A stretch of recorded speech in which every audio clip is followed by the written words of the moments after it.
warahmatullahi wabarakatuh. Bismillahirrahmanirrahim. Alhamdulillahirabbil alamin. Assalatu wassalamu ala asyrofil anbiya'i wal mursalin sayyidina wa maulana Muhammadin wa ala alihi wa sahbihi ajma'in, amma ba'du. Marilah kita bersama-sama memanjatkan puji dan syukur terhadap Allah Subhanahu wa Ta'ala yang telah memberikan kenikmatan kepada kita, terutama nikmat iman, nikmat Islam, nikmat sehat rohani dan sehat jasmani. Juga sholawat beserta salam semoga terlimpah curah kepada junjungan kita, yaitu Habibana wa Nabiyana Muhammad Sallallahu Alaihi Wasallam.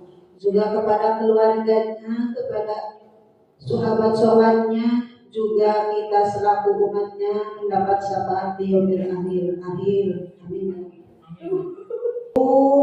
Peserta rapat SDN 1 Patakaharja, dalam rapat ini kita membahas tentang visi misi SDN 1 Patakaharja. Adapun visi misi SD 1 Negeri Patakaharja mengabarkan bagaimana peserta didik menjadi subjek dalam tujuan jangka panjang sekolah dan nilai-nilai yang dituju. Selain itu, visi adalah nilai-nilai yang mendasar penyelenggaraan pembelajaran agar peserta didik dapat mencapai profil pelajar Pancasila. Program dan kegiatan sekolah harus menunjuk pada visi yang telah ditetapkan. Visi bukan hanya sekedar tulisan tanpa dipahami maknanya. Untuk menginternalisasi visi dan pada setiap warga sekolah, maka visi perlu disosialisasikan secara berkala. Tanpa pemahaman terhadap visi, maka kegiatan yang dijalankan menjadi tidak terarah. Berikut adalah visi SDN 1 Patakaharja. Terwujudnya generasi pelajar Pancasila yang berwawasan lingkungan. Adapun indikator ketercapaian dari visi sesuai dengan variabelnya antara lain: pembelajaran sepanjang hayat, membentuk generasi memiliki motivasi untuk selalu belajar dan mengembangkan diri. Yang kedua, berkarakter mengimplementasikan profil pelajar Pancasila dalam aktualisasi kehidupan. Yang ketiga, inovasi kemampuan seluruh warga sekolah memaknai keadaan yang dinamis dan selalu berubah dengan berbagai tantangan dan hambatan menjadi sebuah celah dalam mengembangkan diri untuk menemukan solusi yang tepat, bermanfaat dan sesuai dengan keadaan masa kini dan mempersiapkan masa depan. Yang keempat, berprestasi sebagai hasil akhir dalam sebuah proses. Prestasi merupakan tolak ukur sebuah proses. Prestasi tak hanya berkisar pada kemampuan kognitif dalam ajang prestatif saja, namun lebih pada keberhasilan menemukan kemampuan diri, mengembangkan talenta dan kecakapan hidup yang bermanfaat.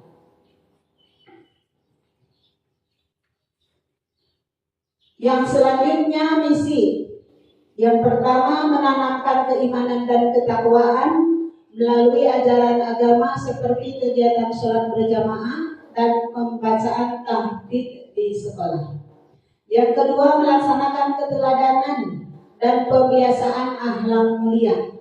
Yang ketiga, menjalin kerjasama yang harmonis antar warga sekolah dan lembaga lain yang terkait melalui kegiatan paguyuban sekolah. Yang keempat, meningkatkan kemampuan bernalar kritis peserta didik. Yang selanjutnya, mengembangkan ilmu, pengetahuan, dan teknologi. Dan untuk selanjutnya menciptakan suasana pembelajaran yang inovatif dan kreatif. Yang berikutnya, membina kemandirian peserta didik melalui kegiatan pembiasaan, kewirausahaan, dan pengembangan diri yang terencana dan berkesinambungan melalui kegiatan pramuka, dokter kecil, dan paskibra. Untuk selanjutnya menimbulkan rasa cinta lingkungan dan hidup sehat sepanjang hayat. Untuk selanjutnya lagi mengembangkan semangat kebangsaan yang berakar pada nilai-nilai budaya bangsa melalui proses pendampingan dan kerjasama dengan orang tua. Begitu pemaparan tentang visi misi. Untuk berikutnya dari pemaparan tadi ada beberapa pertanyaan. Barangkali Ibu nanti ada yang bisa menjawab. Saya akan menjawab, akan bertanya. Saya akan bertanya kepada ibu-ibu, bapak-bapak, barangkali ada yang bisa menjelaskan. Apakah ada kendala yang Bapak Ibu hadapi setelah adanya penetapan visi dan misi di sekolah ini? Silakan Ibu dan Bapak, barangkali ada yang bisa menjelaskan. Maaf Bu, ada yang saya ingin tanyakan dari pemaparan Ibu mengenai visi dan misi dari misi untuk di poin 5. Untuk saya pribadi sangat terkendala karena di sini poin 5 itu mengembangkan ilmu pengetahuan dan teknologi. Untuk sementara bagi saya terkendala di sarana dan prasarana. Mungkin barangkali ada solusi terbaik yang harus kami lakukan untuk mengatasi kendala di sarana dan prasarana. Mungkin itu saja Bu. Terima kasih kepada Ibu Yani sebagai guru kelas 6 yang telah menjawab pertanyaan saya. Untuk berikutnya, barangkali ada jawaban dari guru yang lain. Silakan. Mungkin sedikit saran dari saya, gimana kita bisa mengoptimalkan semua sarana yang ada, misal menggunakan HP guru, ditujukan kepada anak didik, dan atau kita gunakan laptop yang ada untuk dilihat dan dipergunakan untuk anak didik untuk menunjang dalam pembelajaran gitu. Barangkali teman-teman ada yang mau memberikan tanggapan? Silakan. Terima kasih kepada Ibu Guru kelas 6 yang telah menjawab pertanyaan dari saya dan ditanggapi lagi oleh Ibu Nurul. Tadi tanggapan Ibu Nurul tentang penggunaan fasilitas yang ada di sekolah, diantaranya laptop, HP, dan lain sebagainya. Untuk pertanyaan berikutnya, silakan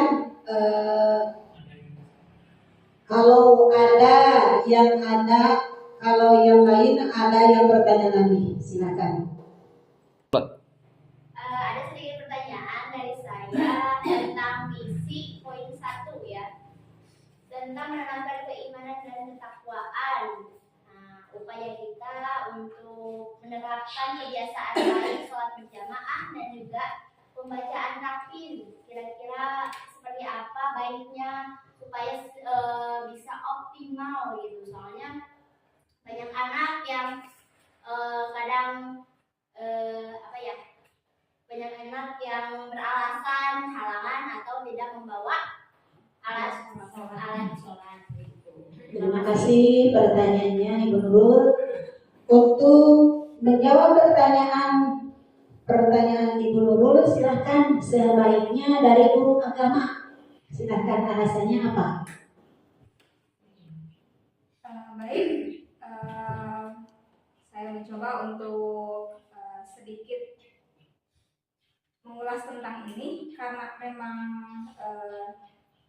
ini adalah tanggung jawab kita bersama, guru-guru kelas maupun saya pribadi sebagai guru agama. Dimohon untuk kerjasamanya karena setiap hari selama 1 minggu sudah berjalan tentang pembiasaan sholat berjamaah, dimulai dari sholat duha itu pukul 7:30 pagi dan kemudian di ujung nanti di akhir pembelajaran zuhur bisa dilaksanakan sholat zuhur berjamaah dengan petugas imam dan azan yang sudah dijadwalkan. Kemudian untuk kendala dari anak yang kurang disiplin, entah itu memang lupa betul atau memang malas untuk mengikuti sholat berjamaah karena tidak terbiasa mungkin di lingkungan rumahnya ya, tidak dibiasakan mungkin. Jadi selalu saja ada 2-3 orang anak khususnya yang perempuan dengan alasan datang bulan haid gitu, atau laki-laki dengan alasan lupa membawa sarung. Mungkin ada untuk mengurangi intensitas absen anak sholat zuhur berjamaah, mungkin saya minta tolong kerjasamanya dari semua pihak, dari guru-guru untuk lebih mendisiplinkan anak, atau kita mungkin bisa mengambil tindakan untuk anak yang tidak membawa alat sholat, karena memang pertama memang itu memang kewajiban kita dan memang yang dilaksanakan pun memang ibadah wajib. Jadi saya mohon kerjasamanya mengenai tindakannya, bisa kita membuat kesepakatan mungkin? Bisa. Coba pendapat guru lain bagaimana? Ibu Ima perlu bantuan dari guru-guru yang lain? Silakan. Bagaimana untuk anak-anak supaya bisa sholat berjamaah? Assalamualaikum warahmatullahi wabarakatuh. Waalaikumsalam. Tadi yang dipaparkan atau yang dijelaskan Ibu Guru Agama atau Ibu Ima bagus, yaitu masalah dalam kolaborasi antara wali kelas dan guru agama. Jadi kolaborasi itu penting sehingga apa yang ingin dijalankan atau dilaksanakan terlaksana dengan baik. Mungkin kurangnya kolaborasi antara wali kelas dan agama, sehingga apa yang ingin dicapai atau tujuan yang mesti harus dicapai kurang terlaksana dengan baik. Tapi bagusnya alhamdulillah, walaupun ada banyak kekurangan atau dalam pelaksanaan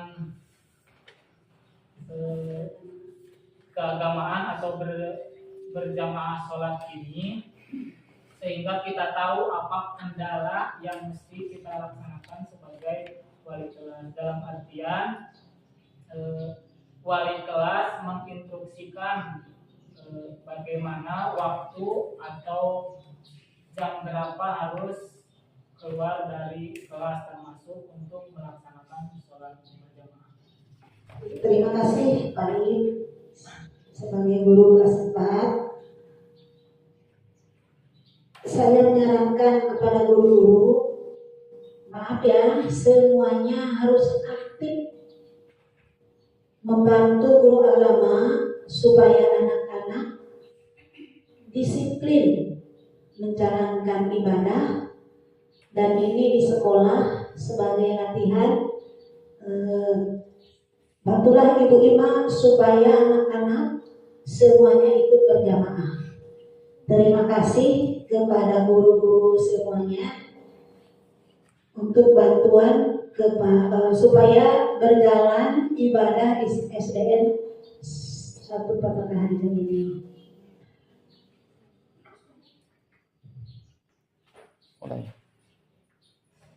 Setelah pembahasan tadi tentang visi misi atau sampai pertanyaan dan juga jawabannya ada.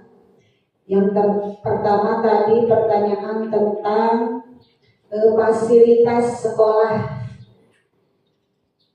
yaitu kita menggunakan barang-barang yang ada atau prasarana yang ada di sekolah seperti laptop, HP dan lain-lain. Untuk pertanyaan kedua yaitu tentang ibadah pembelajaran menanamkan keimanan ketakwaan kepada Allah Subhanahu wa Ta'ala. Untuk itu semuanya kita harus aktif. Untuk kesimpulannya semuanya harus ikut aktif menyuruh, membimbing kepada anak untuk menjalankan ibadah sholat berjamaah. Terima kasih kepada ibu-ibu, bapak-bapak yang telah hadir, yang diundang rapat pada hari ini. Mohon maaf atas segala kekurangan. Wassalamualaikum warahmatullahi wabarakatuh.